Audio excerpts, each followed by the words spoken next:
and I would apply heat and I would show. Don't do that. You're trying to use heat to do a reglue, you could end up ruining the uppers or even warping the midsole.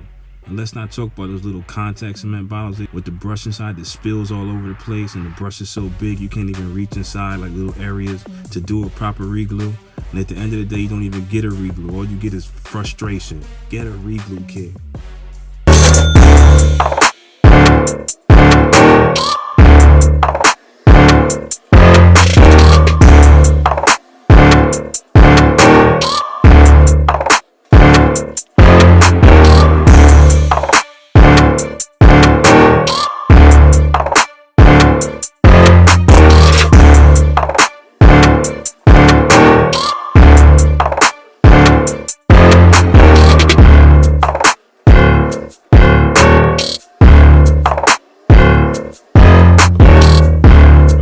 Reglue kit.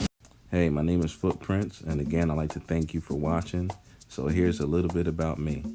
I specialize in reglues and patent leather repairs, and I also can fix the hole in the front of a toe box for like Yeezy 350s or on the side as well. I have a special suede and nubuck renewal powder and sealer that's available, and I also do online live classes. I have ebooks available, PDFs, and a whole lot more. So stay tuned, and thank you again.